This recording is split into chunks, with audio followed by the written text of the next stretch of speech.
पाकिस्तान तहरीक-ए-इंसाफ का लॉन्ग मार्च party chairman और साबिक वज़ीर-ए-आज़म इमरान खान पर हुए कातलाना हमले के 7 दिन के बाद आज दोबारा शुरू हो चुका है। लॉन्ग मार्च का आगाज वजीराबाद में उसी मुकाम से किया गया जहां इमरान खान पर कातलाना हमला हुआ था।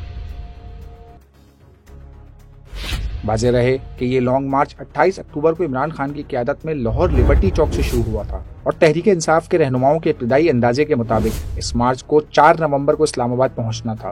बाद में पीटीआई क़यादत की जानिब से कहा गया कि ये मार्च 11 नवंबर को इस्लामाबाद पहुंचेगा, मगर इमरान खान पर होने वाले हालिया कातलाना हमले ने इस लॉन्ग मार्च को मजीद ताख़ीर का शिकार कर दिया।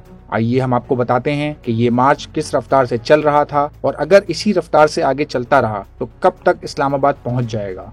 ये लॉन्ग मार्च लाहौर से इस्लामाबाद जा रहा है और अगर मैप से ये फासला देखा जाए तो ये 343 किलोमीटर बनता है। यानी अगर पहले शेड्यूल के लिहाज से देखा जाए तो इस लॉन्ग मार्च को हर दिन 48 किलोमीटर का फासला तय करना था। यहाँ ये बात भी अहम है कि पीटीआई क़यादत की जानिब से लॉन्ग मार्च में रात को सफर नहीं किया जा रहा और सहाफ़ी सदफ नईम की शहादत के बाद लॉन्ग मार्च को एक दिन अपने मुकर्ररा वक्त से पहले खत्म भी किया गया था। मैप के मुताबिक लॉन्ग मार्च ने इब्तिदाई 6 दिनों में वजीराबाद तक 180 किलोमीटर का सफर तय किया है, जो कि रोजाना का 30 किलोमीटर बनता है। अगर तहरीक इंसाफ का लॉन्ग मार्च इसी रफ्तार से आगे जाता है तो वो 13 दिनों में इस्लामाबाद पहुंच जाएगा।